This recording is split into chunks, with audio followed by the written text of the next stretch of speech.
Il faut imaginer quelque chose qui ressemblerait à un procès au tribunal. Le suspect incriminé se trouverait dans l'environnement. Il provoquerait le diabète, des maladies cardiaques et l'obésité. Mais on ne sait pas ce que c'est au juste. Peut-être que les gens mangent trop ou ne pratiquent pas assez d'activité physique. Peut-être que c'est une nouvelle tendance alimentaire. Ou tout simplement le sucre. On fait une enquête et on trouve de nombreuses pièces à charge contre le sucre. Mais c'est un peu ambigu.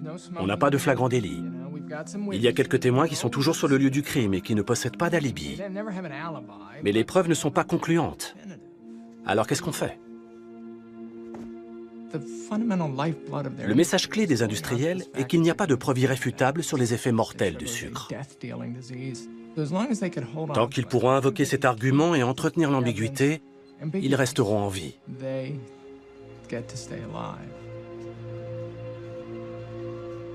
Le jour où les preuves seront concluantes, ils seront morts. Alors vous feriez quoi?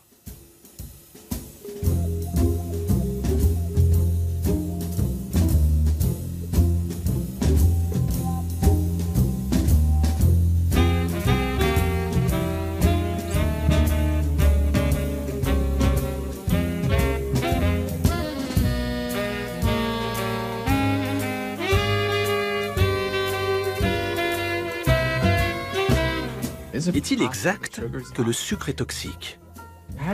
Comment peut-on poser cette question sans passer pour un alarmiste?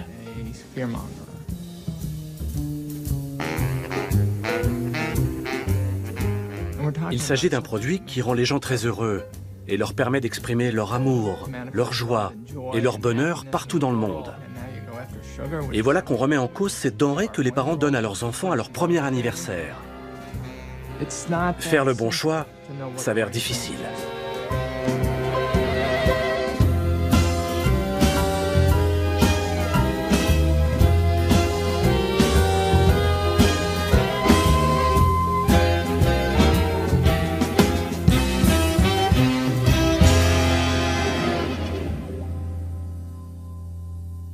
De récentes études indiquent que le sucre, tel que beaucoup de gens le consomment de nos jours, est une toxine. La polémique est née suite à un article du New York Times affirmant que le sucre était toxique. Le sucre est-il toxique? J'en suis persuadé. Ne craignez-vous pas que ça paraisse excessif? Bien sûr que oui. Mais c'est la vérité. Vous dites que le sucre est un poison, à haute dose. Pourquoi ne pas dire carrément que le sucre, c'est Hitler? Robert Lustig, médecin spécialiste de l'obésité infantile, a écrit un livre, Fat Chance. Le sucre est très pernicieux. Il provoque l'obésité et par là même toutes sortes de problèmes métaboliques.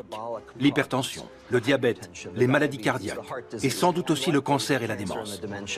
Aujourd'hui, un tiers des Américains est atteint de stéatose hépatique, une maladie qui avant 1980 n'était même pas répertoriée. C'est la plus grande épidémie dans l'histoire de l'humanité.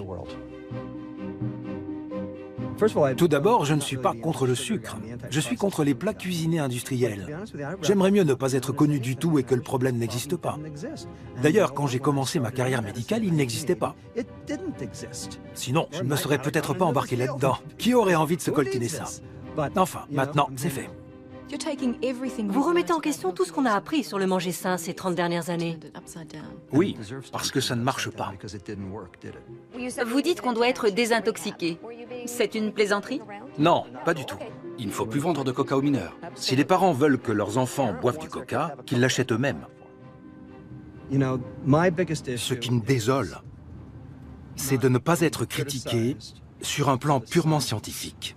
On peut avoir un débat scientifique, pas de problème. Ce qui me dérange, c'est qu'on dise que je ne suis pas crédible, que je suis un fanatique. Un fanatique agit au nom de sa foi, ce n'est pas mon cas. Je me base exclusivement sur des faits scientifiques. Je ne fais pas ça par plaisir, mais parce qu'il n'y a vraiment pas le choix. C'est un sujet très polémique. Et pour s'y attaquer, on a besoin de quelqu'un comme Robert, un chercheur qui soit reconnu dans les milieux universitaires. Robert l'a fait, et il se débrouille très bien. Il est pédiatre endocrinologue. Et il y a une dizaine d'années, il a constaté que le sucre était un problème crucial dans l'alimentation moderne. Il a donné une conférence qui a fait un tabac sur Internet. Elle a dû être vue 4 millions de fois. C'est un orateur très charismatique, un peu comme un prédicateur fondamentaliste. Vous refuseriez catégoriquement de donner une bière à votre enfant. En revanche, vous n'hésitez pas à lui donner une canette de coca. Les scientifiques sont mal à l'aise avec l'assurance qu'il affiche. Ça ne correspond pas vraiment à ce qu'on attend d'un chercheur. On souhaite qu'il mette en avant ses doutes, qu'il pointe les lacunes dans les données et discute des éléments à charge.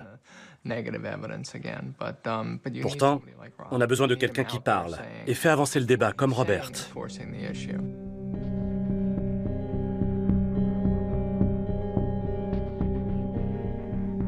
C'est un problème qui vous touche à la maison, qui vous touche au travail. C'est un problème qui a une influence sur vos affaires. Au final, c'est un problème qui affecte le pays et le monde entier. Ça ne concerne pas seulement l'obésité infantile, mon domaine de spécialité qui m'a amené à ce sujet. Ça va bien plus loin. C'est le signe d'une crise sociale.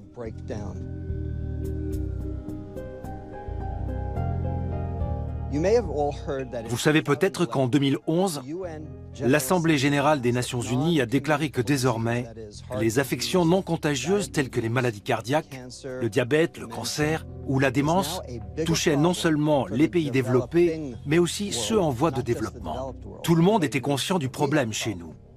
Dans les pays africains et asiatiques, en Inde par exemple, le développement de ces pathologies est plus préoccupant que celui des maladies infectieuses, y compris celui du sida. Que s'est-il passé? Pourquoi sommes-nous tous en danger aujourd'hui?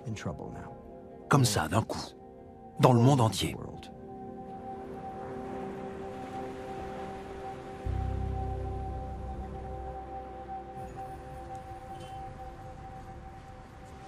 Les Japonais vivent plus vieux que tous les autres peuples de la planète.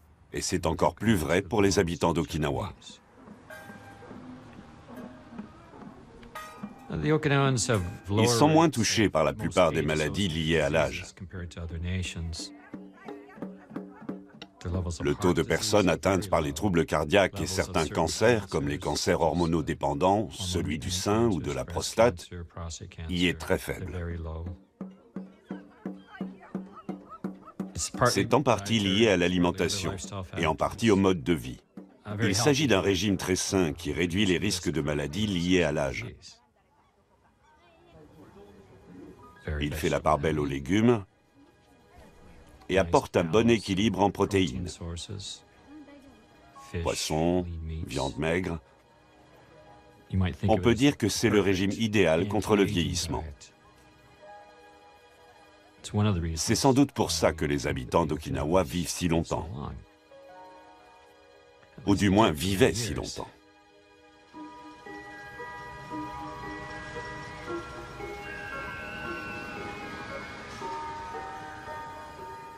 Il a suffi de quelques générations pour que les Okinawaïens deviennent les plus gros des Japonais. C'est un phénomène qui est apparu après la guerre. En général, les jeunes ont un régime alimentaire bien plus occidentalisé que leurs anciens. Ils consomment plus de plats cuisinés industriels, de chips et de sodas, ce qui les expose davantage aux maladies cardiovasculaires, à l'obésité, au diabète. Tous ces problèmes sont liés à une nourriture plus riche en sucre, en sel et en graisse.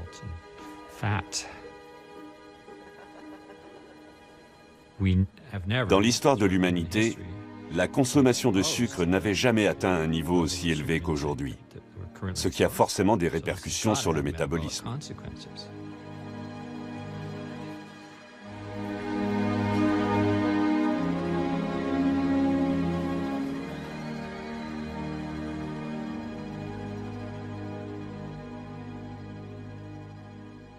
Voici l'évolution de notre alimentation au cours des 30 dernières années. 1982 à 2012, consommation de viande, moins 10%, parce qu'on nous a incités à manger moins gras. Fruits et légumes, nous en mangeons toujours autant. Or, on nous dit que nous n'en mangeons pas assez. Enfin, la consommation d'aliments transformés et sucrés est passée de 11,6 à 22,9%. Elle a doublé en l'espace de 30 ans. C'est de là que les industriels tirent leurs bénéfices, alors que nous sommes de plus en plus malades. «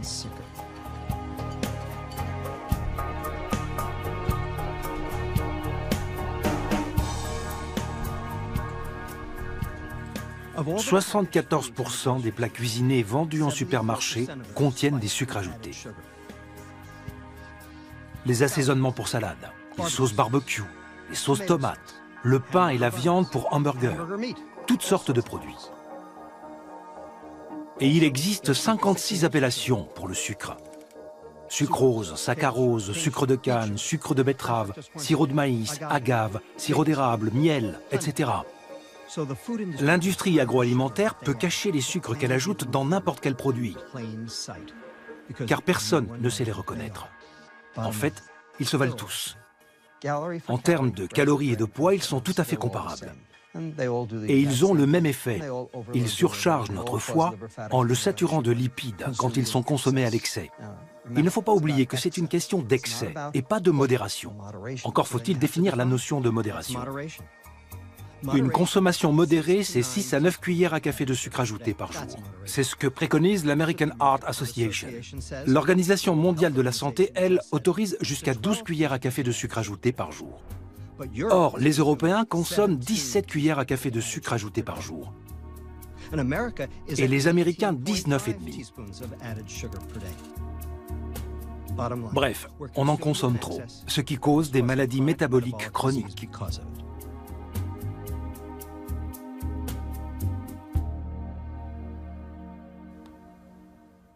Pendant longtemps, j'ai eu des problèmes de poids. Je détestais porter des pantalons parce que ça faisait ressortir mon ventre. J'étais mal à l'aise quand j'étais assise en classe. Je me sentais encore plus grosse. J'ai atteint mon pic à 14 ans, quand j'étais en 3e. Je pesais 98 kilos.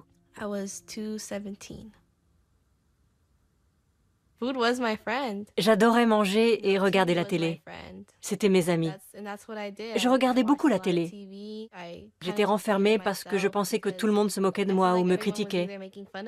Je n'étais pas heureuse. La dernière fois que je t'ai vu, c'était en avril 2009.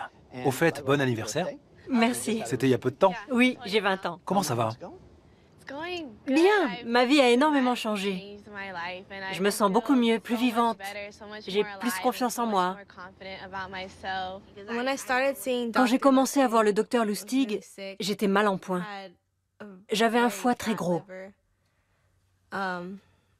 Mon pancréas était bien trop sollicité pour éliminer tout le sucre qui s'accumulait dans mon organisme. J'avais presque 50% de graisse dans le corps. Je pense que ça vient vraiment de tout ce qu'on mangeait quand j'étais petite. Ma mère n'était pas au courant des mauvais ingrédients contenus dans les produits transformés, surtout dans les fast-foods. Parfois même, avant de manger, je buvais un grand verre de jus de fruits. Et puis j'en buvais un autre pendant le repas. Donc mon corps absorbait beaucoup de sucre. La première fois qu'on s'est vu, ton foie était saturé de graisse.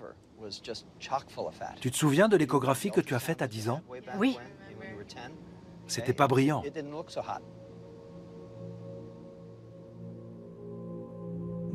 Le problème auquel tous les pédiatres sont confrontés est la stéatose hépatique. Je ne savais même pas ce que c'était avant 1992, l'année où j'ai reçu mon premier patient atteint de stéatose hépatique. Il avait 13 ans et était diabétique de type 2. Son taux d'ALT, qui mesure le dépôt de graisse dans le foie, dépassait les 100. Je me suis dit, oula, c'est pas possible. Aujourd'hui, tous mes patients ont ce problème.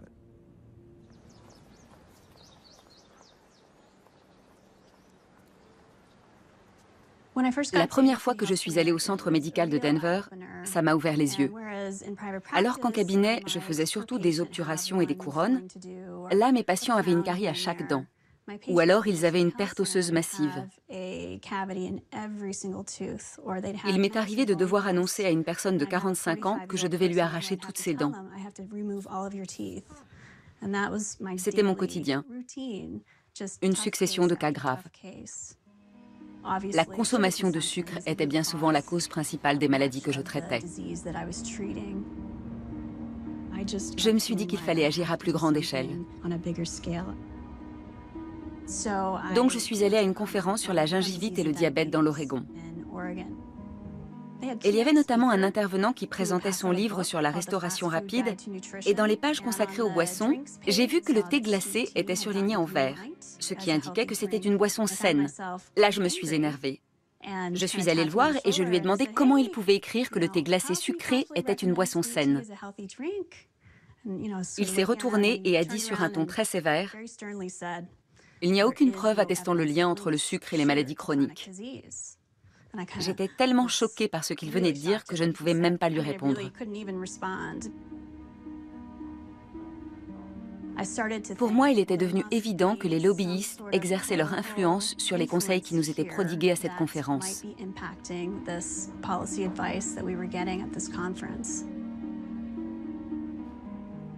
Je me suis rendue à la bibliothèque de mon quartier et j'ai tapé le mot sucre dans le moteur de recherche du catalogue. Ça m'a renvoyé vers la Great Western Sugar Company. C'est une entreprise qui avait cessé son activité à la fin des années 70. Et elle avait remis certains de ses dossiers aux bibliothèques municipales du Colorado.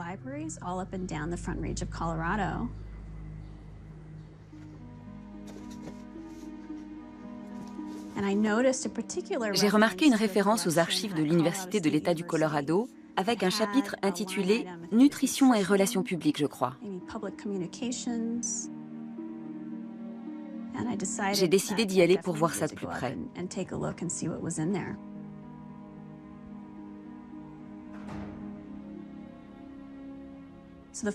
Le premier dossier que j'ai sorti contenait les procès-verbaux du comité des relations publiques.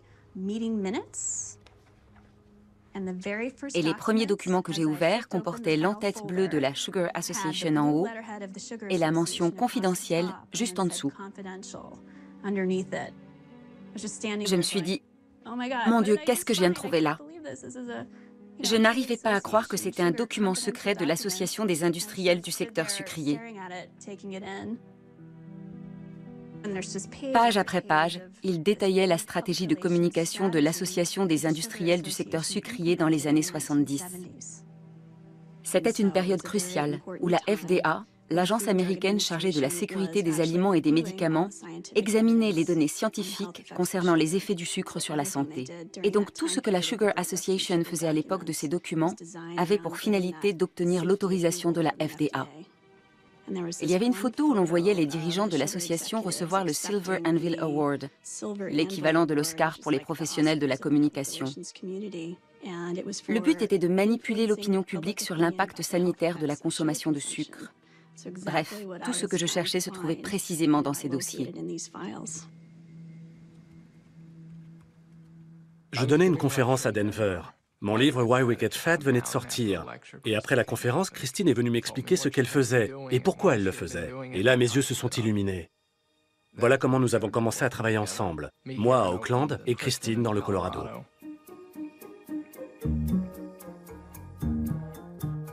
There's a growing controversy about sugar. On one side, those who claim it's a harmless source of calories and quick energy. On the other, those who say there is evidence to implicate sugar not only in obesity and tooth decay, but also in hyperactivity and diabetes, among other things. À la fin des années 60, début des années 70, il y avait beaucoup de polémiques sur les effets de la consommation de sucre. On est dans une situation analogue aujourd'hui, ce qui est assez incroyable. On retrouve les mêmes débats, les mêmes questions et les mêmes recherches. Tant et si bien que l'industrie agroalimentaire a ressenti le besoin de lancer une vaste campagne de communication pour réorienter l'opinion publique.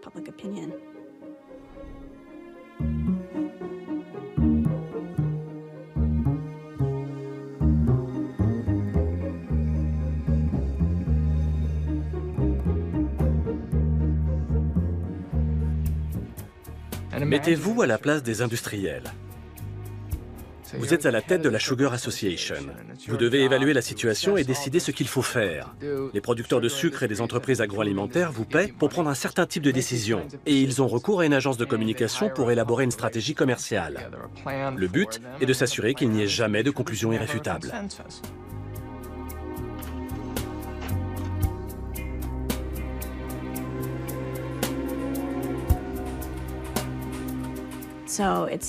Ils ont financé des programmes de recherche et fait appel à des conseillers scientifiques pour les inciter à donner leur version des faits.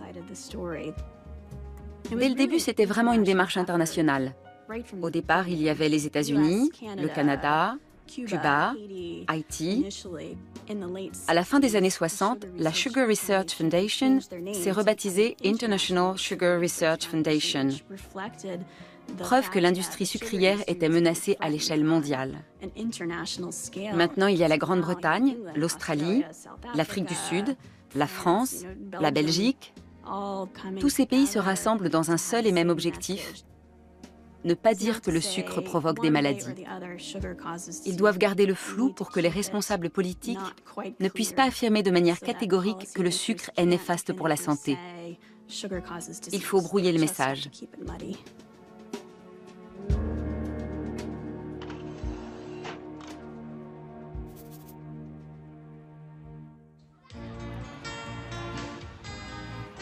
Back with us on this weekend's edition of This Week in Agribusiness from the Sugar Association, Andy Briscoe, representing that group in Washington, D.C. How's the climate these days in Washington for your industry? You know, it's always tough. Under the new administration, obviously, the public health community folks have come out of the woodwork and certainly targeting sugar to some extent. For all of the bashing and complaining that there is about sugar, it seems, and all of the dietary recommendations, it still remains a crucial component in our diets, doesn't it? You know, sugar is an important component of a balanced diet and a healthy lifestyle.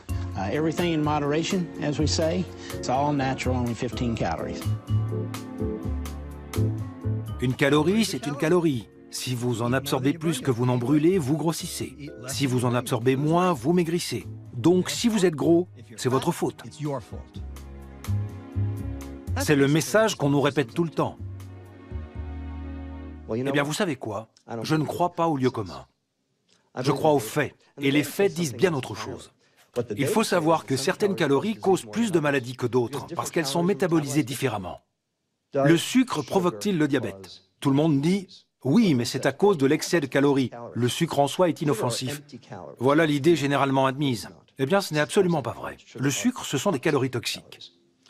Des études européennes montrent qu'en consommant un soda par jour, le risque de diabète augmente de 29%, indépendamment des calories, du poids et de tous les autres produits qu'on consomme.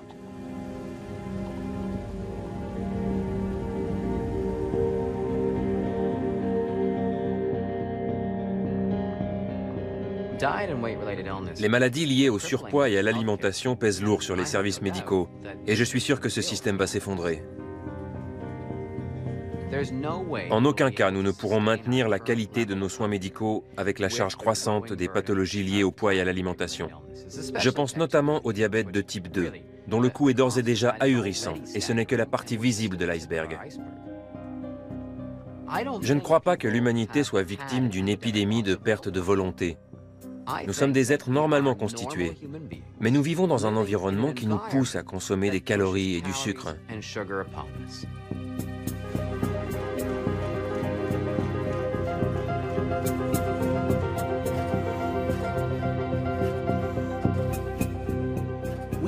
On sait que la hausse du taux d'obésité infantile va de pair avec l'accroissement d'autres maladies chroniques.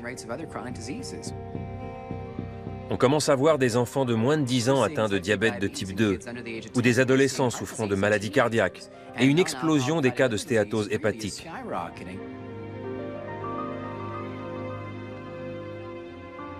Les patients qui développent un diabète ou des maladies cardiaques à l'adolescence ont très peu de chances d'arriver à l'âge de 70 ans.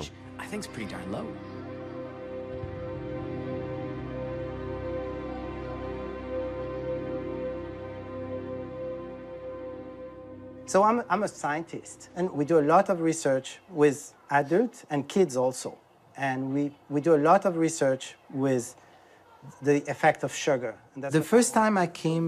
La première fois que je suis venu dans cette école, je craignais que certaines notions scientifiques ne soient difficiles à comprendre. Mais j'ai été surpris de voir à quel point les enfants apprennent vite.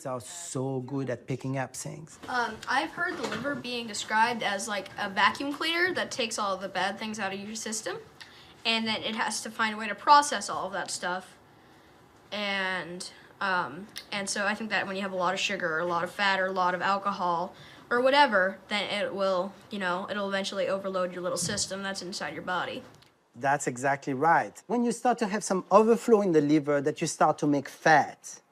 And you do that if you have soda, if you have juice, or if you have a lot of sugar coming down. Le sucre est composé de deux molécules, le glucose et le fructose. Elles sont différentes et le corps ne les traite pas de la même manière. Le glucose est une source d'énergie qui peut être métabolisée par tous les organes de notre corps, y compris le cerveau. En revanche, le fructose est métabolisé presque exclusivement par le foie. Ainsi, quand on boit une boisson sucrée, le foie est envahi de fructose.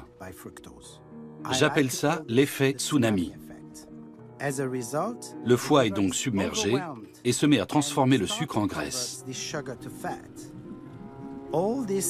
Cette conversion d'excès de sucre en graisse peut augmenter le risque de stéatose hépatique, de diabète et de maladies cardiaques.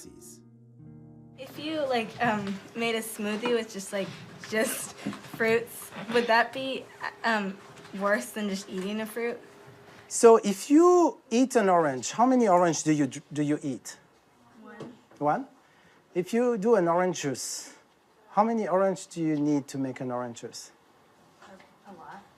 Much more. When you chew on food, it just goes slow and it takes a while. The delivery is different. But if you start to make a juice, you'll have that bang, tsunami effect. The relationship between sugar On connaît depuis longtemps la relation entre le sucre et le foie. Rappelez-vous les Égyptiens.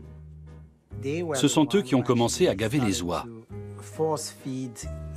Les Romains ont pris le relais, et de nos jours, ce sont les Français qui produisent du foie gras. Mais le procédé reste le même.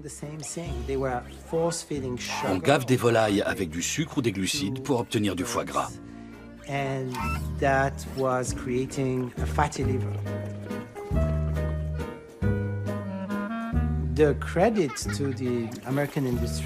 L'industrie américaine reprend ce principe, mais au lieu de l'appliquer sur des volailles, elle l'applique sur nous.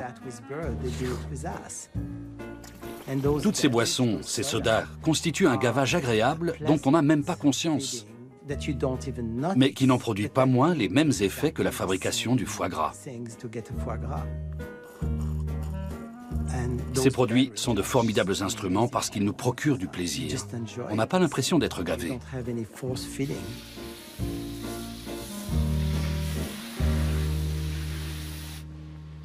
You know, this was me 5 years ago, and it's still me. But I confess I'm a waistline watcher from way back. Well, that's enough for today. Now for a lively lift. Ice-cold Coca-Cola. There's no waistline worry with Coke, you know.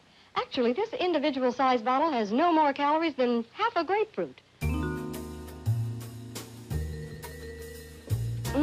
Another thing, the cold, crisp taste of Coke is so satisfying, it keeps me from eating something else that might really add those pounds.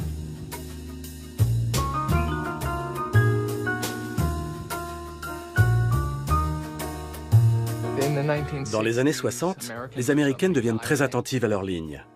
Elles se mettent au régime et l'industrie répond à leurs attentes. L'idée des soda light voit le jour. Les cyclamates, et en particulier la saccharine, inondent le marché. La Sugar Association voit là une menace. Alors elle consacre d'énormes sommes d'argent à des travaux de recherche pour voir si ces produits sont inoffensifs ou pas.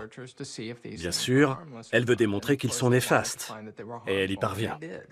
There's a good deal of sourness, not to say bitterness, in the reaction to the ban on saccharin.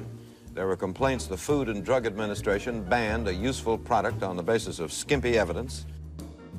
À la fin des années 60, un article du New York Times révèle qu'un dirigeant de l'industrie sucrière a financé des études destinées à prouver que les cyclamates sont cancérigènes.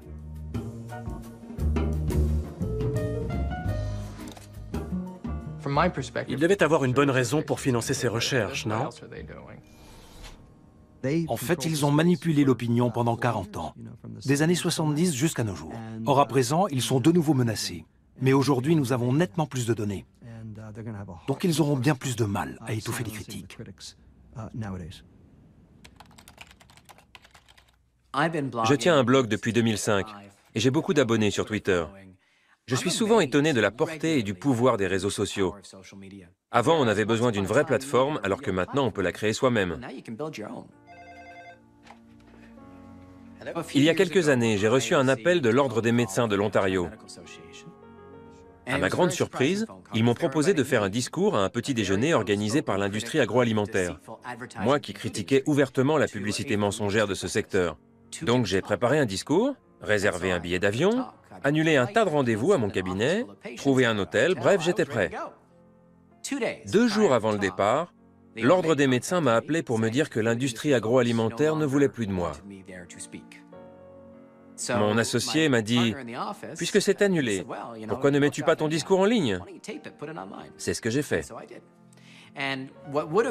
Quel aurait été l'intérêt de parler à 50 personnes qui se fichent de ce que j'ai à dire, alors qu'aux dernières nouvelles, ma vidéo a été vue plus de 270 000 fois. Je vais vous parler des pratiques de l'industrie agroalimentaire. Je n'irai pas par 4 chemins. Je pense qu'il devrait arrêter de dire qu'il n'y a pas de sucre ajouté. Ce produit ressemble beaucoup à la réglisse Twizzlers. Il porte la mention « sans sucre ajouté ». Pourtant, il en contient plus qu'un Twizzlers. L'industrie agroalimentaire devrait arrêter de suggérer que le jus de raisin est bon pour la santé. Il est indiqué « sans sucre ajouté ». Pourtant, un seul verre en contient 10 cuillères et demie. Ça revient à boire un quart de verre de sirop d'érable par jour. Ce produit, un succès d'année de petit déjeuner, contient 9 cuillères 3/4 de sucre par verre. Si votre enfant en consomme 1 fois par jour pendant 1 an, il absorbe 14 kilos de sucre. Au final, je pense que la transparence est essentielle. Chacun peut se faire sa propre opinion en regardant ma vidéo. D'ailleurs, même les dirigeants de l'industrie agroalimentaire qui m'ont contacté m'ont avoué qu'il y avait du vrai dans ce que je disais. Ça prouve qu'ils savent ce qu'ils font.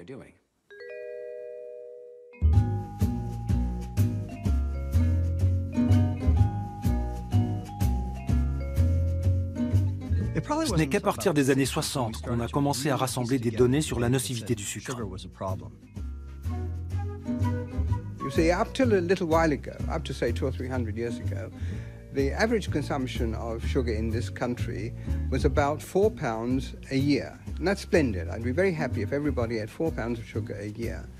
They eat 100 pounds. Le leader du mouvement anti-sucre était un nutritionniste anglais qui s'appelait John Yudkin. En 1972, il avait écrit un livre intitulé « Pur, blanc et mortel », dans lequel il affirmait que le sucre blanc était néfaste. Il livrait beaucoup de données qui montraient que le sucre posait problème et qu'il fallait en réduire la consommation. Dans l'autre camp, il y avait Ancel Keys. Lui prétendait que c'était les graisses alimentaires qui étaient nocives. Il y a donc eu une bataille entre ces 2 hommes. Qui a gagné? Et pourquoi?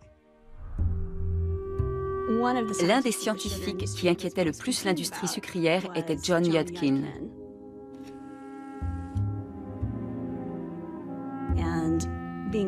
Ils ont cherché le moyen de le réduire au silence. Ils ont décidé de payer des chercheurs pour contredire ces études. Chaque fois qu'ils publieraient un article, ils sortiraient un contre-article.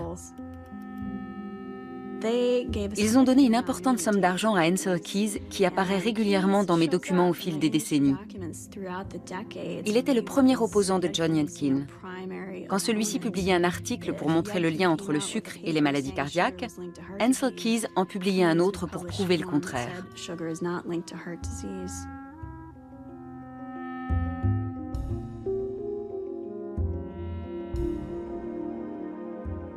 Les chercheurs m'avaient averti que si j'entreprenais des recherches sur le sucre, on m'accuserait de faire comme Yudkin. On le prenait pour un charlatan et un fanatique. À l'époque, le monde était divisé en deux camps. Le premier, minoritaire, pensait que Yudkin avait raison. Et le deuxième, l'écrasante majorité des chercheurs, adhérait à la thèse de la nocivité des graisses alimentaires.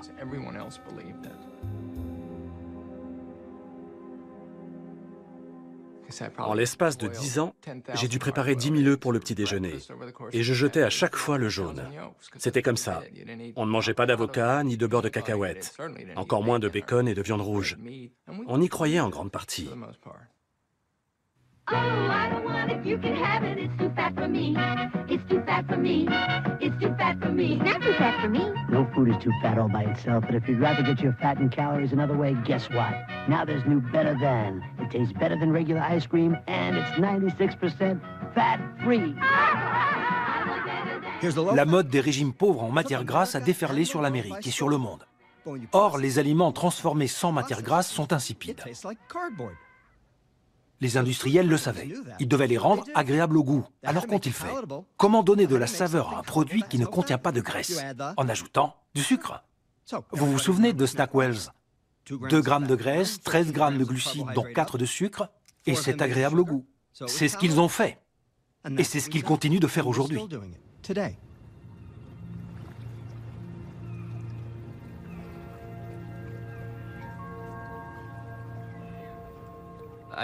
Je suis l'exemple type de la personne qui a suivi tous les régimes préconisés en Occident.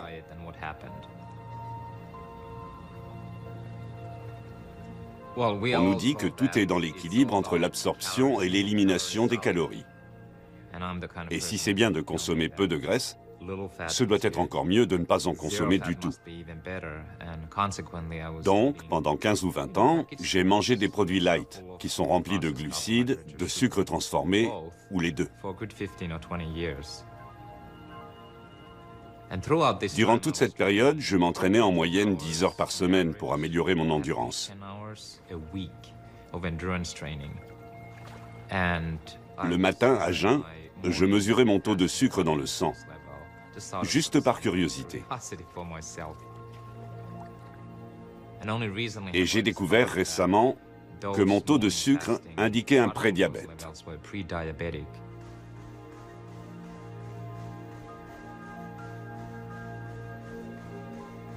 Il ne consommait même pas les pires produits. Il mangeait des flocons d'avoine et des barres chocolatées. Ce qui n'est pas génial, mais ce ne sont pas des cookies ni des crèmes glacées. Malgré tout, il avait un prédiabète. Qu'est-ce que ça doit être pour les gens qui ont une alimentation nord-américaine typique?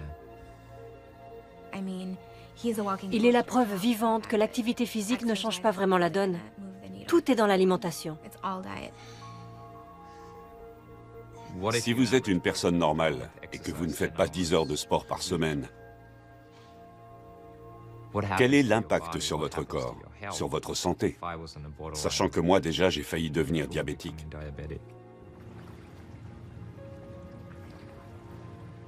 Tout le monde pense que le problème est l'obésité. Eh bien, l'obésité touche 30% de la population.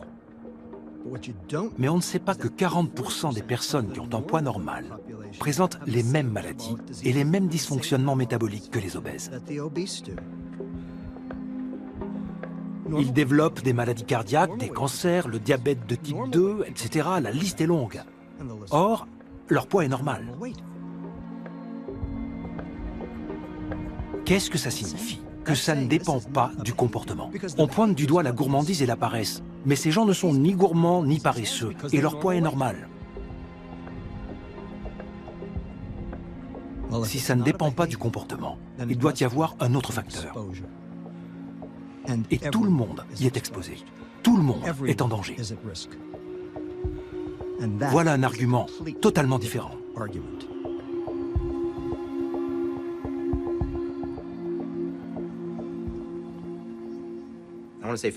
Je tiens d'abord à dire que j'ai beaucoup de respect pour le professeur Lustig. Il a le mérite d'avoir lancé le débat. C'est un grand défenseur de la santé. Il a cherché à améliorer le bien-être des gens, il a étudié le surpoids et l'épidémie d'obésité. Simplement, je ne suis pas d'accord avec son analyse selon laquelle le sucre est toxique, pour reprendre ses mots. Le développement de l'obésité est lié à la surconsommation de calories en général. Nous en consommons trop. Pour certaines personnes, c'est le sucre. Pour d'autres, les protéines animales. Pour d'autres encore, les féculents raffinés ou bien les produits à base de pommes de terre comme les frites et les chips. Pour la majorité, c'est sûrement la combinaison de tous ces aliments. Je ne crois pas que toutes les calories soient équivalentes. La nocivité du sucre est liée à son apport calorique. Si on en absorbe autant, c'est parce qu'il nous donne du plaisir. Le sucre, c'est bon, c'est délicieux, tout le monde ou la majorité d'entre nous en raffole. De même, le gras peut procurer des sensations très agréables en bouche. Donc, l'association gras plus sucre est un régal absolu. C'est pour ça qu'on en consomme à l'excès. Ça ne fait aucun doute et je ne cherche pas à défendre le sucre. Simplement, je pense qu'un aliment pose problème quand il provoque un excédent de calories.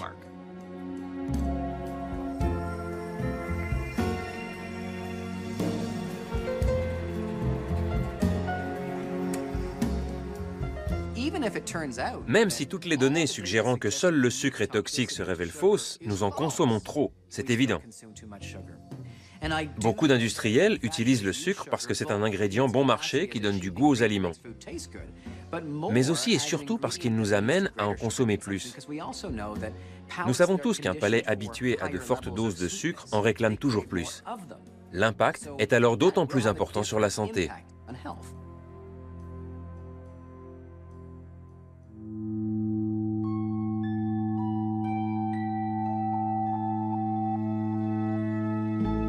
What will your last 10 years look like? The average Canadian will spend their last 10 years in sickness. Change your future at makehealthlast.ca. Au Canada, nous avons la Fondation des maladies du cœur et de l'AVC. C'est un organisme qui finance des travaux de recherche et des programmes de prévention santé. Il est membre de différents conseils d'administration et comités de sélection. Donc, les consommateurs lui font confiance.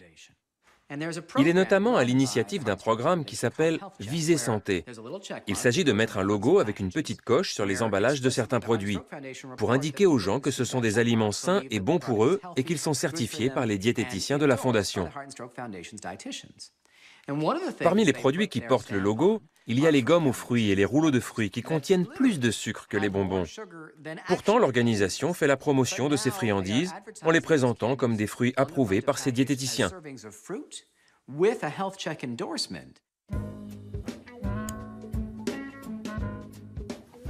Bonjour, je suis le docteur Yoni Friedhoff et aujourd'hui je vais vous parler de ce produit. Les entreprises paient 20 000 $ par an pour avoir ce logo sur l'emballage de leurs produits et faire croire aux parents que ce sont des aliments sains. Je ne pense pas que des produits composés à 80% de sucre, le reste étant de l'eau, un tout petit peu de vitamines et une bonne dose de marketing, soient bons pour la santé. Ces 17 petites gommes contiennent autant de sucre qu'une barre Twix. Pour obtenir la même quantité de sucre avec des fruits, votre enfant doit consommer ce bol rempli de fraises, soit 500 grammes de fraises.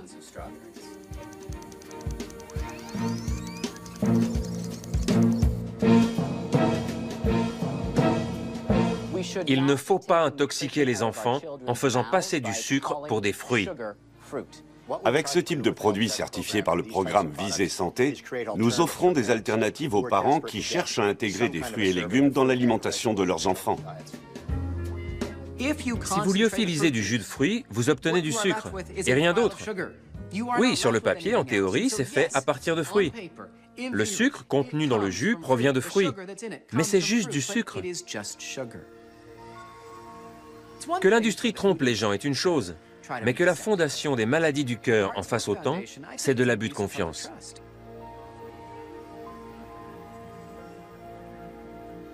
Quand on a des enfants, on peut penser que la vie serait bien plus simple sans sucre. Personnellement, je me demande s'ils ne seraient pas plus équilibrés dans leur comportement et d'humeur moins changeante s'ils n'en consommaient pas. Là encore, c'est une simple hypothèse. Mais quel que soit l'effet du sucre sur eux, vous savez, c'est juste tellement bon que ça modifie durablement leurs envies.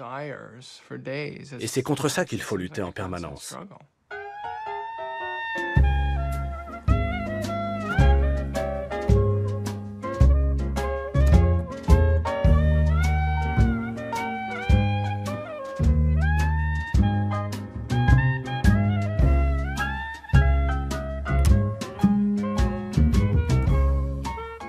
I went on a binge last night, and I ate, It's really strange because I feel guilty now, like I'm confessing to this terrible crime. But I ate a whole bunch of cookies and drank a lot of chocolate milk and ate some ice cream. Just, you know, just kept going. J'avais entendu dire que le sucre occupait une place prépondérante dans notre alimentation et pouvait nous nuire. Il m'a donc paru nécessaire de faire ce film. This year, we can each expect to consume, on the average, over 129 pounds of sugar, 5.5 ounces every day. This huge increase in sugar consumption is the most sudden and drastic change man has made in his eating habits in all his 50 million years of existence. Les gens ne savaient pas. Le diabète et l'obésité commençaient à se répandre. Les chercheurs pointaient du doigt nos habitudes alimentaires, et notamment notre consommation de sucre. On the basis of our studies is that certain risk factors involved with both heart disease and diabetes are increased when sucrose is consumed. 30 years ago, il y a 30 ans, Sheldon Reiser et moi avons entrepris des recherches sur le sucre. Et je suis très étonnée que les gens se rendent compte seulement aujourd'hui que c'est mauvais pour eux. Nous avons réalisé ces études il y a 30 ans. Et la quantité de sucre qui était alors consommée entraînait déjà une augmentation de la tension artérielle, du cholestérol et du taux de triglycérides. And all of these would increase this person's susceptibility to the degenerative diseases that we're concerned about, which are essentially heart disease and diabetes. Quand j'ai interviewé Sheldon Reiser, j'ai eu le sentiment qu'il tenait à nous exposer les faits et à nous dire ce qu'il avait trouvé. Je me suis aperçu qu'il était seul dans son combat contre l'industrie sucrière.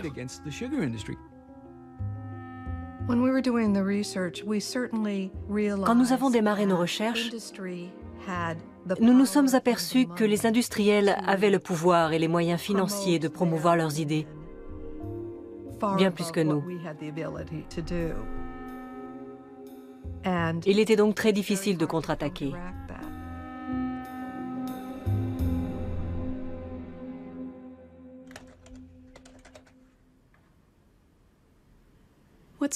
Les recherches financées par les industriels du secteur sucrier étaient clairement destinées à préserver leur chiffre d'affaires. On ne peut pas obtenir de réponses qui les remettent en cause si on ne pose pas les bonnes questions. Ils voulaient contrôler les questions abordées par les chercheurs. Par exemple, on ne sait toujours pas quelles sont les causes du diabète. Pourquoi ? Ça s'explique en partie par le fait que l'industrie sucrière influençait les instituts américains de recherche médicale et leur disait « Il ne faut pas s'inquiéter de la consommation de sucre. Le problème, c'est l'obésité. Alors concentrons toutes nos études là-dessus et oublions le rôle que joue le sucre dans le diabète. » Le débat sur le sucre en est au stade du débat sur le tabac en 1960. Dans les anciennes publicités de cigarettes, on peut voir par exemple, la plupart des médecins fument des camels. C'est bon pour votre zone T, votre gorge. On retrouve la même stratégie dans les campagnes des cigarettiers que dans celle de l'industrie sucrière.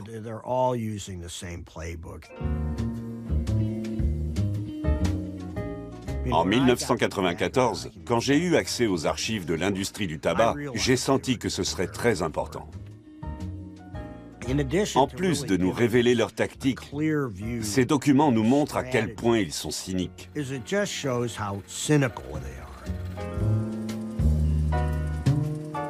Unlike a drug or unlike alcohol, a cigarette smoker, even at 12 o'clock at night, driving home in a car, can make a clear and rational decision that they don't want to smoke anymore. Nicotine is an addictive drug. What the smoker does when he smokes, it's self-administered drug delivery to reach a target level. From a leading anti-smoking activist. Well, I mean, you're going on and on, Stan, in your usual zealous fashion, in delirium. Il m'a fallu du temps pour mettre la main sur ces dossiers.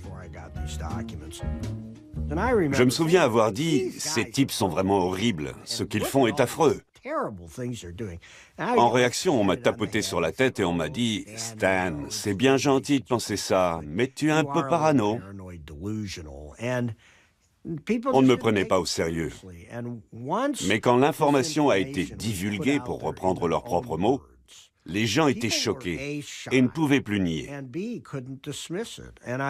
Et je pense que de la même façon, le travail que Christine effectue actuellement va changer leur regard sur l'industrie sucrière.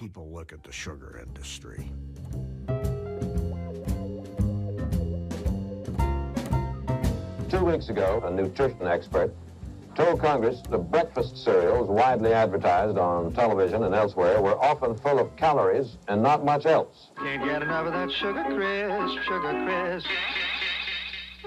Sugar Crisp. Sugar Crisp is tumbled through sugar and honey and comes up tasting like 101 sweet buns. I can't get enough of that Sugar Crisp, Sugar Crisp. Well, today, the cereal industry responded with its experts.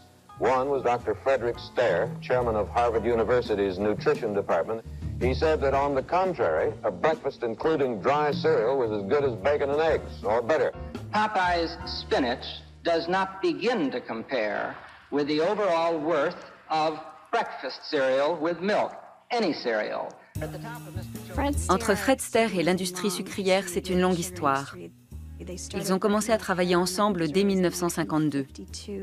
Fred Stair était directeur du département de nutrition à l'Institut de santé publique de Harvard. Il n'y avait pas plus crédible que lui. Son département de Harvard reçoit de l'argent de l'industrie sucrière depuis les années 40. Et il s'agit de sommes importantes, des centaines de milliers de dollars. À l'époque, c'était beaucoup d'argent. À partir des années 70, Fred Stair est devenu le principal porte-parole des industriels à travers leur campagne de communication. Il intervenait à la radio et dans les émissions matinales à la télé pour diffuser leur propagande. In general, agree that there are very serious problems with the American diet. Oh, I disagree with that. The only trouble with the American diet is you eat too damn much, that's all. I mean, if you wouldn't eat so much and have a little less fat, you'd be in much better shape. Il avait une rubrique dans un journal qu'il pouvait utiliser pour faire passer n'importe quel message. Il a écrit des livres à succès. Il était membre du comité de nutrition de l'American Heart Association. Fred Stair a fortement influencé nos connaissances concernant l'alimentation et les effets du sucre sur la santé. Now, as you know, there are reports citing possible links between sugar and heart disease, diabetes, obesity, tooth decay, hypertension. Yes. Now, sugar alone, I know, is not responsible for any of these diseases, but certainly the risks associated with a high consumption of sugar are demonstrably large. I'd have to disagree. The risks associated with a high consumption of calories are demonstrably large, but not with sugar. L'une des premières commandes de l'industrie sucrière pour sa campagne de communication fut un argumentaire destiné à la rédaction d'un document intitulé « Le sucre dans l'alimentation de l'homme ». Ils ont fait appel à Fred Stair qui a rassemblé un groupe de chercheurs acquis à l'idée que les graisses et le cholestérol sont les principaux problèmes. Or, aucun d'eux n'était spécialisé dans la recherche sur le sucre.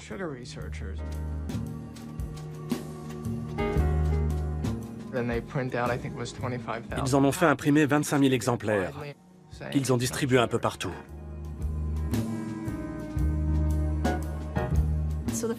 Le premier document que j'ai trouvé portait sur la publication de ce livre blanc. Il était destiné aux porte-parole des différentes campagnes de communication de l'industrie sucrière et les préparait aux questions que les journalistes pourraient leur poser.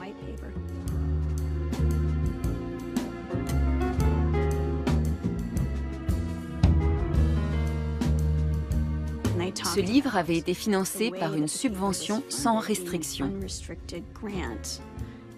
En consultant les dossiers de l'industrie du tabac, et parce que Fred Stair avait aussi des liens avec cette filière, on sait ce qu'une telle subvention signifiait pour son département de Harvard.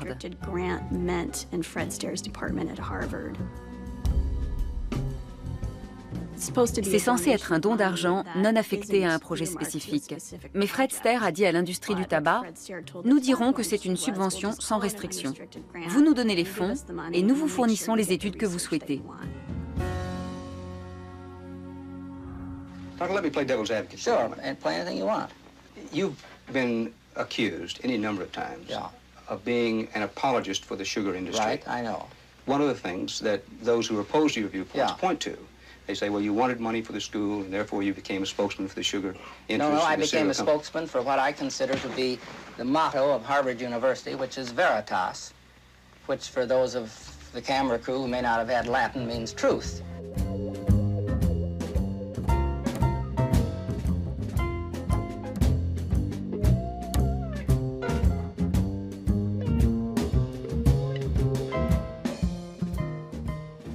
Si autant de programmes de recherche sont financés par l'industrie, c'est entre autres parce que le gouvernement a fortement réduit son budget dans ce domaine.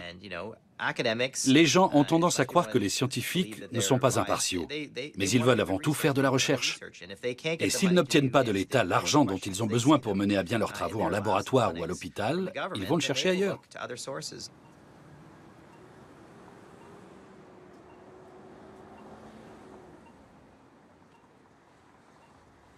Il y a une différence fondamentale entre le tabac et la nourriture.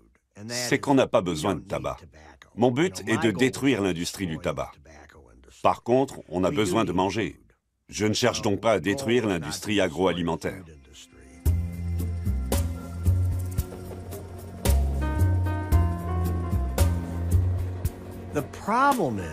S'il y a autant de produits alimentaires toxiques sur le marché, c'est parce qu'ils sont les plus rentables. Les grands groupes veulent réaliser des bénéfices. C'est leur seul objectif.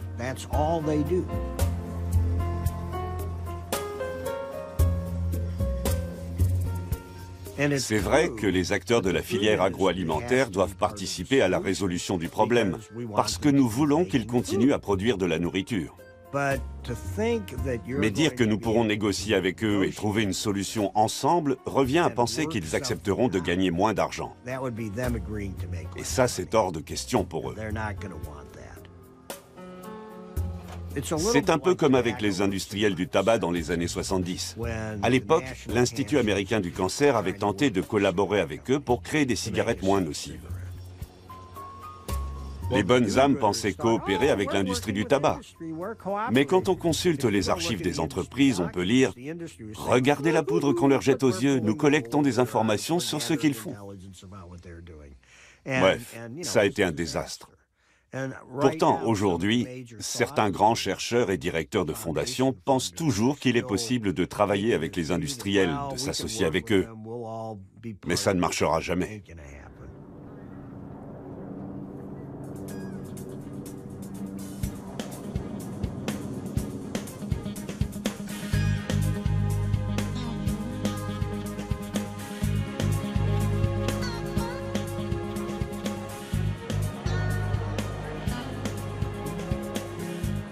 Bienvenue à tous. Avec près de 9000 membres, nous sommes la plus grande association de spécialistes de l'obésité au monde, ou du moins la plus grande association nationale parmi tous les pays que je connais.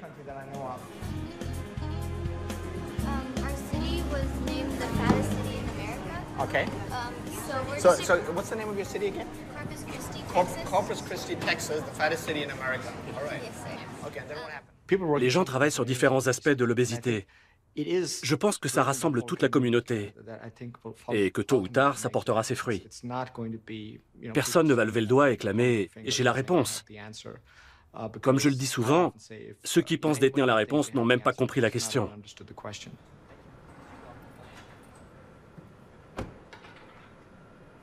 Trois sommets ont été organisés par le Réseau canadien contre l'obésité, chacun d'eux en partie sponsorisé par les industriels. Mais celui-ci est le premier exclusivement parrainé par une chaîne de fast-food et un fabricant de boissons sucrées.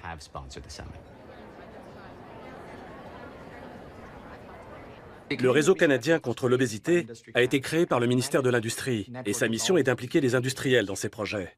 Mais ça a été très difficile, parce que l'obésité a longtemps été tabou. Maintenant, ils sont là et nous ne sommes pas obligés d'être d'accord. On sait bien que si les entreprises participent, c'est pour vendre plus de produits. Je suis tout à fait conscient de leur motivation. Il n'y a pas de conflit, c'est pour ça qu'elles sont là. C'est un peu étroit ici. J'ai failli tomber. Bonjour à tous. Je suis censé révéler la contribution financière de McDonald's à cette conférence. Elle est de l'ordre de $10 000, je crois. Ce matin, beaucoup de gens m'ont dit « Pourquoi êtes-vous là? C'est très courageux de votre part. » Je ne pense pas que ce soit très courageux. On fait ça très souvent. Le réseau canadien contre l'obésité est devenu la référence en matière d'obésité au Canada. Il contribue à élaborer les politiques publiques et à façonner l'opinion par ses interactions avec les médias. Il ne peut donc pas se contenter de dire « on a été créé par et pour l'industrie ». Sa mission va beaucoup plus loin. Bien souvent, les entreprises agroalimentaires adoptent la stratégie suivante. Elles lancent un produit à grand renfort de publicité, puis elles nous disent qu'il faut faire du sport et manger avec modération. C'est aussi simple que ça. Il existe aussi des produits comme le McFlurry Snack Size. Je n'avais pas prévu d'en parler, je l'ai décidé au dernier moment. Ce dessert a autant de calories qu'une barre Snickers dissoute dans une canette de 350 ml de Coca-Cola. Il contient environ 15 cuillères à café de sucre. Pourtant, il est présenté comme un snack. Eh bien, quel snack? Pour moi, on ne peut pas résoudre le problème simplement en les montrant du doigt et en disant que c'est leur faute.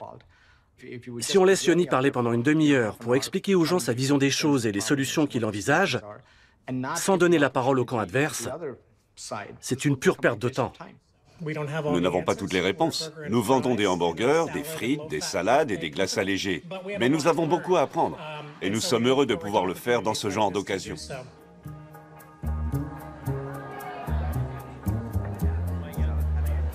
If you need any information, like if you want to do a little article or link to my website or put up a video or whatever, let me know.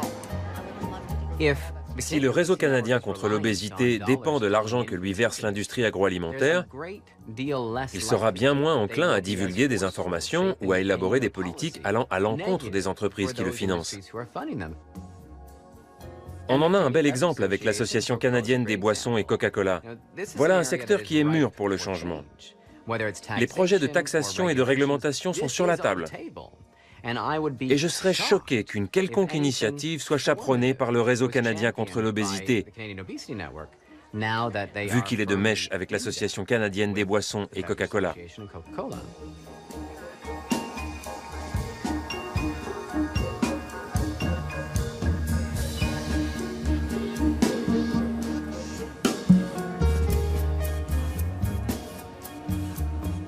En ce qui concerne le colloque de l'après-midi organisé par Coca-Cola, c'est eux qui ont décidé qui ils invitent, quel sera le programme, qui seront leurs porte-parole et ce qu'ils diront.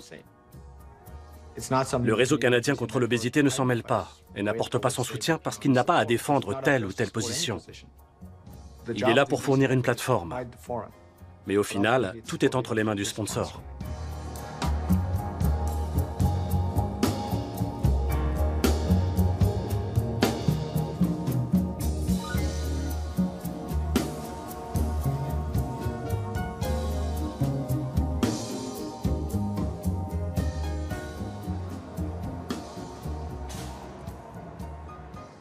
Chaque fois qu'un secteur industriel a proposé de s'autoréguler, ça a été la catastrophe. Qu'il s'agisse des ceintures de sécurité, du tabac ou de la pollution. Les entreprises ne trouvent aucun intérêt à être réglementées. J'ai même suivi des cours de droit pour mieux comprendre la stratégie de l'industrie du tabac. Ce qui marchait, ce qui ne marchait pas, pourquoi ça ne fonctionnait pas. Tous ces éléments sont utiles pour notre combat actuel.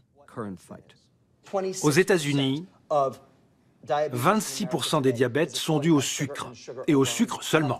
Est-ce communément admis par la communauté scientifique? Bien sûr que non. Qu'est-ce qui est communément admis par la communauté scientifique? C'est tout récent. L'information est sortie fin février et a été approuvée par beaucoup de scientifiques. Mais beaucoup de gens qui travaillent pour l'autre camp ne sont pas d'accord. Même moi, je dis qu'il faut aller plus loin dans la recherche. Reste à savoir jusqu'où on doit aller avant de passer à l'acte. Les acteurs de la filière agroalimentaire demanderont toujours à poursuivre les études. C'est un moyen pour eux de donner le change, ils n'en auront jamais assez. Ils diront toujours qu'il faut aller plus loin dans la recherche. Résultat, on ne fera jamais rien.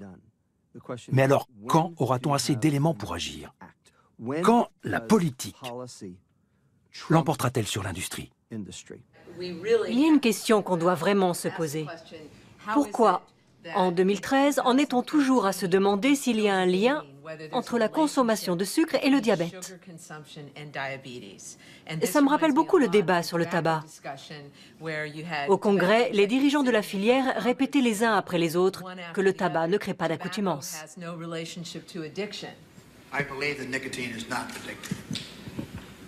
I believe that nicotine is not addictive. And I too believe that nicotine is not addictive.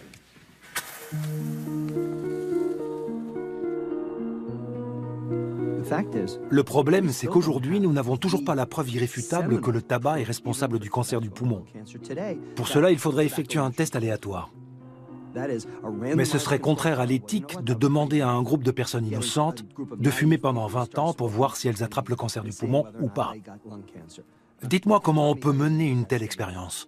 Or, c'est exactement ce qu'ils nous demandent de faire pour le sucre, à savoir constituer 2 échantillons de jeunes adultes. Le premier groupe consommerait trop de sucre et le deuxième n'en consommerait pas. On regarderait tout ce qu'ils mangent pendant 50 ans et on verrait s'ils développent des maladies cardiaques et un diabète. On ne peut pas faire ça. Il faut bien voir où on se positionne dans le débat. Le problème n'est pas la collecte des données scientifiques, car ça va se faire de toute façon, mais la crédibilité des personnes qui attaquent les chercheurs. La question est de savoir s'il y a manipulation.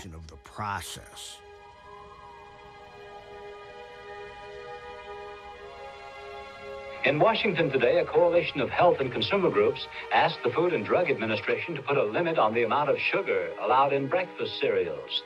Their petition to the FDI also asked that a health warning similar to the one on cigarettes be required on cereals which exceed the sugar limit.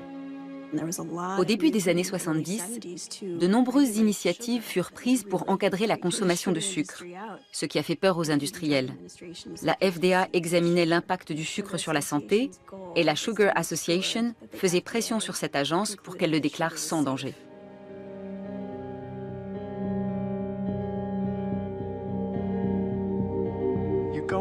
La FDA effectue des recherches sur le sucre. Imaginez le tollé si elle conclut qu'il ne doit pas être considéré comme un aliment sans danger, qu'il est potentiellement toxique. C'est s'attaquer à de puissants groupes.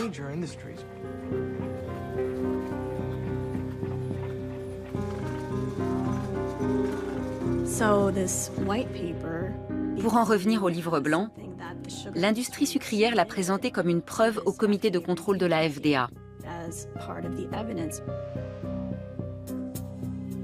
Le président du Conseil consultatif scientifique de l'industrie sucrière, George Irving, a été nommé président du comité de contrôle de la FDA qui étudiait les effets du sucre.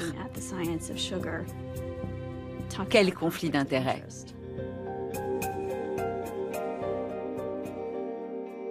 Et qui sont-ils allés chercher? Ils auraient pu s'adresser à John Yudkin. C'était la voix de la raison. Ou alors, ils auraient pu s'adresser à Sheldon Reiser. Ils auraient pu le faire. Mais non, ils ont fait appel à l'industrie sucrière.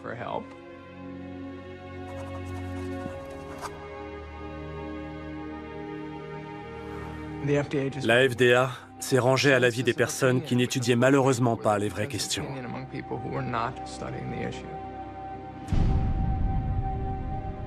L'industrie sucrière fanfaronne. La FDA dit que tout va bien. Nous, on s'attendait à un procès dans un tribunal de Manhattan avec leurs avocats très chers pour arracher leur acquittement. Il n'a même pas eu lieu.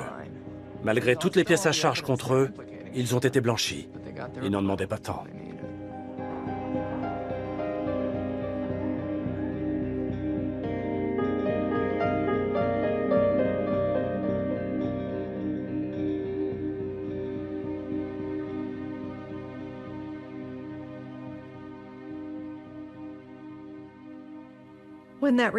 Quand le rapport a été publié, nous nous sommes dit qu'ils n'avaient pas tenu compte de nos recherches, qu'ils se trompaient et que nous avions raison. Sheldon Reiser était très déçu que nous ayons été déboutés. S'il avait été simplement question d'une substance chimique, présente dans une dizaine de produits et facilement remplaçable par une autre, la FDA aurait fait son travail. Mais là, on parle quand même du sucre.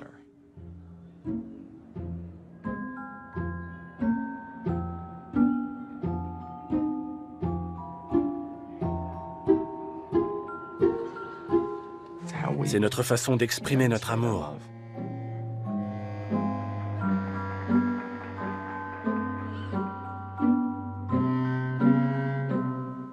Citez-moi une fête où on ne consomme pas de sucre. La Saint-Valentin, la fête des mères, un anniversaire ou un barbecue, on boit de la limonade et on mange des gâteaux. C'est comme ça. Ça fait partie de notre culture.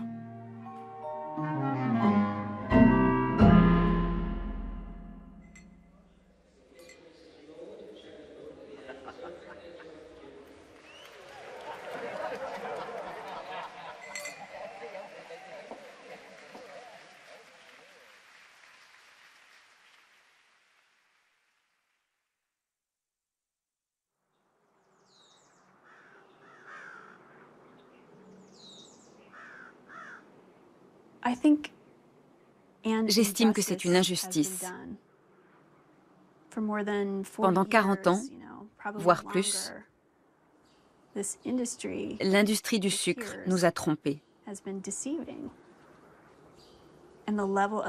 L'ampleur des dégâts qu'elle a causés est difficile à évaluer.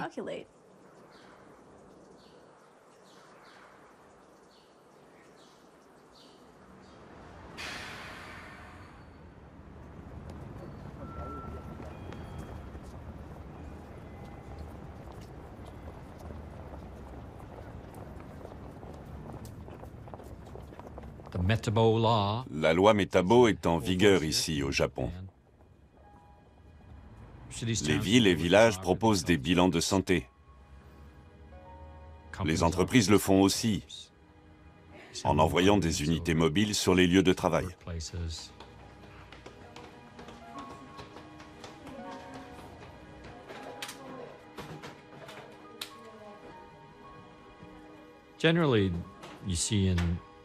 En général, les Asiatiques sont plus sujets aux maladies liées à l'obésité, telles que le diabète. Alors, ils s'efforcent de trouver des solutions.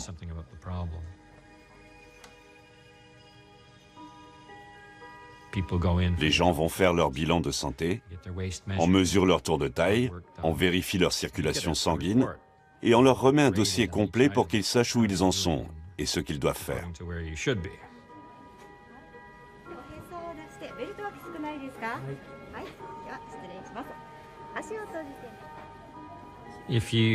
Si vous dépassez un certain seuil, que votre tour de taille est trop élevé par exemple, on vous le signale.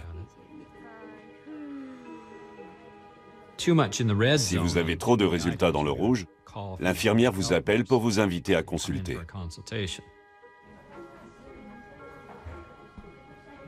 Ça peut être gênant quand vous devez enlever votre t-shirt, que l'infirmière place le mètre autour de votre taille et qu'elle dit « Vous avez pris un peu de poids par rapport à l'an dernier ». L'État japonais est protecteur. D'une certaine façon, il materne ses citoyens. Mais c'est vrai que parfois, il faut pousser les gens.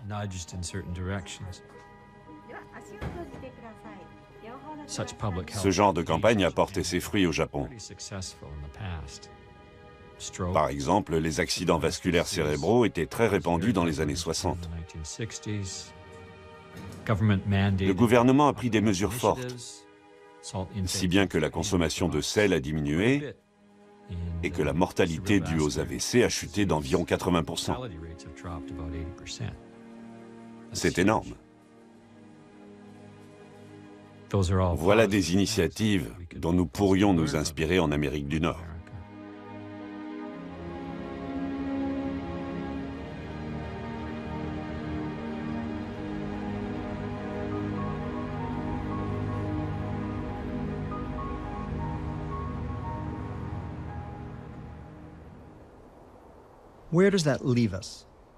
On en arrive à la question de la liberté.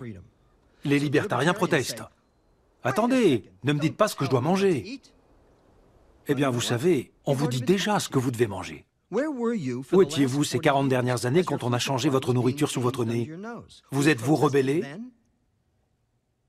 Les libertariens disent que le gouvernement sorte de ma cuisine. Moi non plus, je ne veux pas de lui dans ma cuisine. Sauf si quelqu'un d'encore plus dangereux s'y trouve déjà.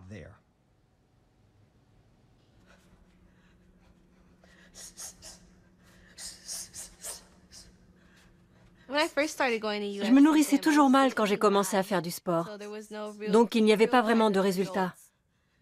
Et je n'étais pas assez informée sur les aliments transformés et les efforts qu'il faut fournir pour éliminer une barre chocolatée, par exemple. Une petite barre chocolatée annule les effets d'une course de 8 km. C'est comme si on n'avait pas couru du tout. Je l'ignorais et quand je l'ai su, j'ai modifié complètement mon alimentation. J'ai complètement renoncé au fast-food et aux préparations surgelées. Je me suis mise à manger bien plus de légumes et d'aliments frais. J'ai remplacé mon jus de fruits par un fruit. C'est beaucoup mieux comme ça. Ça me rassasie autrement. Je fais le plein d'énergie.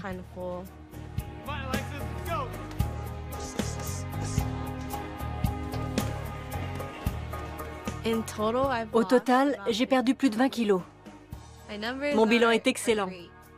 Mon foie fonctionne très bien. Je me sens nettement plus énergique et en forme. C'est génial.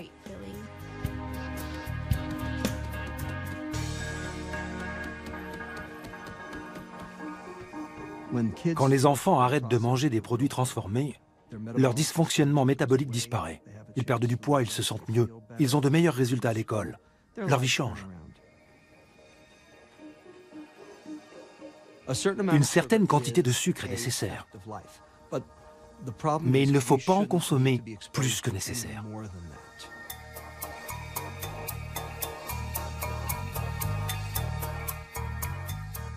L'Organisation mondiale de la santé a déclaré récemment que les sucres ajoutés constituent un grave problème. Nous devons en limiter la consommation et changer nos habitudes.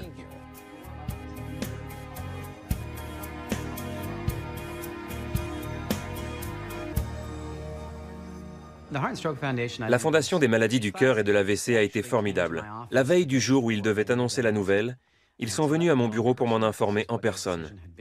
Ils m'ont dit qu'ils en avaient longuement discuté et avaient décrété que ça ne pouvait plus continuer comme ça. La meilleure chose à faire pour la Fondation, et plus encore pour les Canadiens eux-mêmes, était de dire « on arrête ce programme ».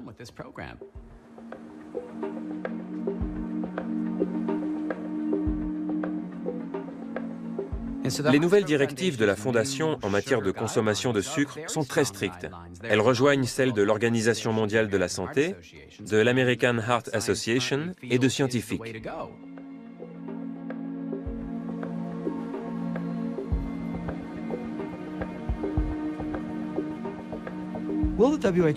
L'OMS aura-t-elle un impact en Europe et en Asie?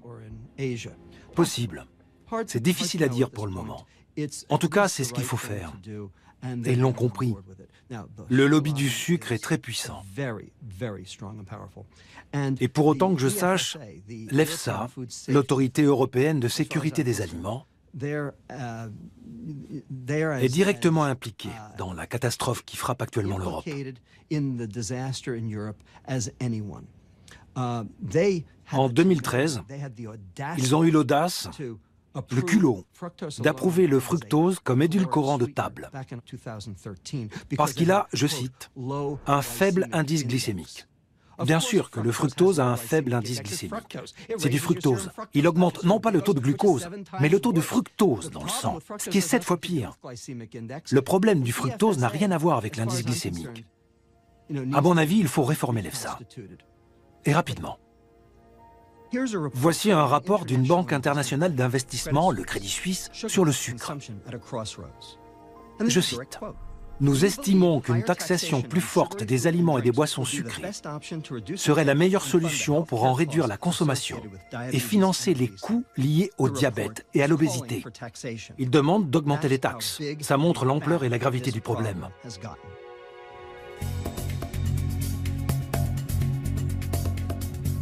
Il faut un nouveau modèle économique pour récompenser les entreprises agroalimentaires qui prennent les bonnes décisions, pas les mauvaises.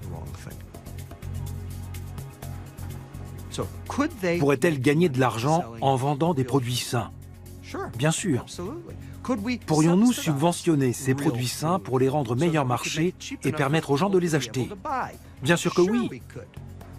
Mais ça suppose de changer complètement nos habitudes. L'industrie agroalimentaire peut continuer de gagner de l'argent, il n'y a aucun mal à ça.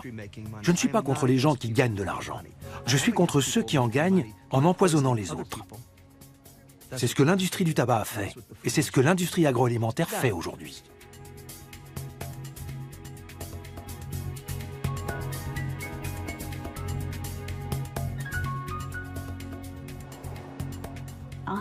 Je vais avoir l'occasion de collaborer étroitement avec Stan Glantz. C'est un grand homme. Il s'était attaqué à l'industrie du tabac. Le but est de démontrer que l'industrie sucrière et l'industrie du tabac utilisent les mêmes stratégies. Je pense que son objectif est de changer les choses et que ça va faire évoluer le débat.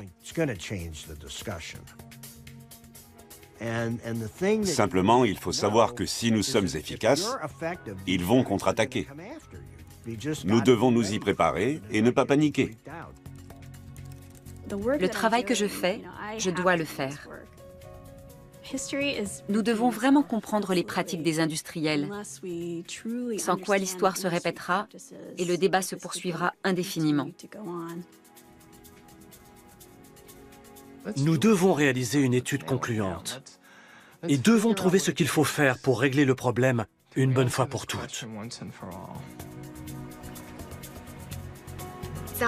Sami a eu l'idée de cette expédition. C'est la chose la plus folle qu'on ait jamais faite. Nous allons partir de Californie et gagner Hawaï dans un bateau à rames, sans aucune assistance. C'est un trajet de 3800 km, voire plus. Nous allons embarquer toute notre nourriture et manger à bord comme on mange à terre.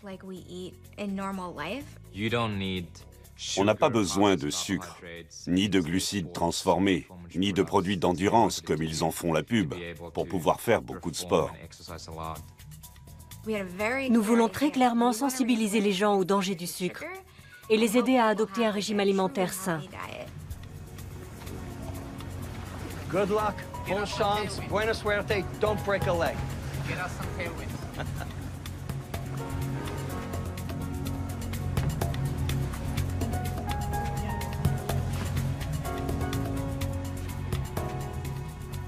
Sami et Meredith ont les mêmes convictions que nous. Et ils se démènent pour prouver qu'ils ont raison.